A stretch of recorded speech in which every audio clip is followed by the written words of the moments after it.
Nick Hamilton, this question is actually for Coach Rodriguez. Coach, what influenced you to join the Pac-12 conference coming from the Big Ten? Well, I think for myself, it was a great opportunity.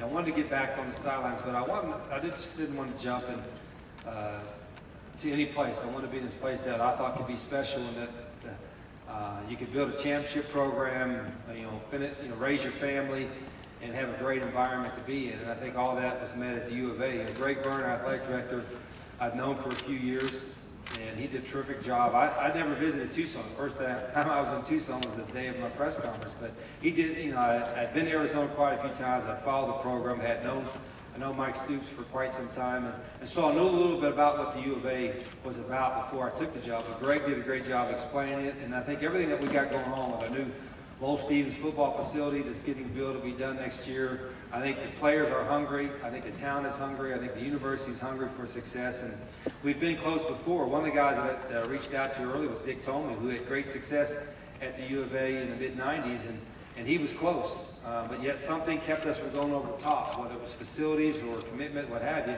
And I think those things are now in place. So we've got to do our job as coaches. Our players got to do their jobs. And I think it's going to be a collective effort to take us to a place where we can win championships and compete for championships each and every year. And we can do that at U of A. I wanted to know, what are some of the things that you implemented into this program that they didn't have last season? You know what, I don't know what they had or didn't have last season. That's not my concern. My concern is what we have now and going forward. I can tell you what we're trying to implement, and these guys have kind of touched on it. Three main things are toughness, discipline, and accountability. And we're not looking at the past, we're looking towards the future. And we want to be a football team that plays with great discipline, that plays with great toughness, and as Tevin mentioned, is accountable to ourselves and to each other every week, accountable to our university, accountable to our fan base, accountable to our student body, and go out and represent all that's great about UCLA every time we take the field, every time we step into a classroom, every time we walk out into the community. This question is actually from Matt Barkley and TJ McDonald. When you said you had unfinished business beyond having the opportunity to compete for a national title, what does that mean for this team overall? Well, when TJ and I decided to come back, we knew that we've had a great time at USC. We've had a lot of fun playing football, but we hadn't, I don't think, maximized our potential here at USC. And so I think that phrase, unfinished business, it has to do with finishing it at a top level and finishing at what we're capable of as a team. And every goal, think of every team is to win every game and go all the way. And for this year, I think we both feel, and a lot of us feel on the team, that it's the most realistic of happening. But that's not easy by any means. But that unfinished business, that thought, and that ideology is really just one game at a time, and to finish those games. You see so much about finishing, whether that's a season or 4 years at college, or a game, even, or a fourth quarter. That concept of finishing. I just want to end that on a good note. As far as Robert Woods, I think it is amazing as you go back to think about Robert catching 111 passes as a true sophomore, and he really was held out of 2 games.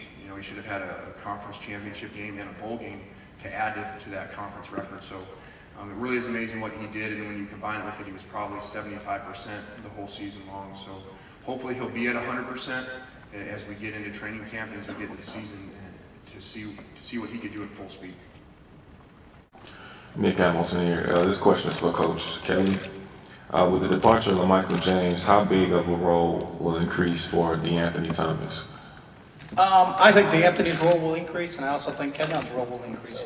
We really had 3 guys that I think could play for almost anybody in the country at that position, and then with the loss of Michael, who was our all-time leading rusher, but knowing that we've got Kenyon Barner and we've got DeAnthony Thomas makes you sleep a little bit better at night, so the cupboard is certainly not bare there, and we're going to see who we can develop as a 3rd running back and a 4th running back, because you're going to need some depth in this league. Running back, Johnathan Franklin, back once again. So What was your initial reaction when you heard that Coach Mora was going to be your new head coach? I was excited. You know, I honestly really didn't know too much about Coach Mora, but once I researched him a little bit and heard a couple of my teammates talking about him, I was excited. And just being around him for these past 7 months, I think it's been great. You know, and I couldn't ask for anybody else to be in the position he's in right now. Now, you had a great year last year personally, despite what the team's record was. Right. What influenced you not to go to the NFL and try your luck in that draft? Right, you know, well, I sat down and talked to Coach Mora, I talked to my family, and I just prayed about it, you know, and I just felt in my heart that it's better for me to come back for another year. You know, I know God got a plan for everything, and if the NFL is in my future, it'll happen, you know what I'm saying, in His way. So, you know, I just put it in His hands, and He put on my heart that I should come back another year, and that's why I'm here. I definitely see the NFL in your future, man. If you have another great year like you did this year. What is the one thing or maybe a few things that you're looking forward to improving upon, not just with yourself, but with this team as well? Just being the best, you know, and we all want to be the best, you know, as a team, individually, but you can only do that if you win, you know, so just getting wins each and every day, you know, in practice, if you win in practice, you'll win in the game. So just staying focused, and I know if we do that, everything else will fall into place. Nick Hamilton here. This question is actually for Keith Price. Last year in bowl, you played against RG3. What did that mean for you to play against a quarterback of his stature, and what did it mean for you also going into this season to elevate your game? Before the game, Coach Sark said that we were going to break records. That's first off.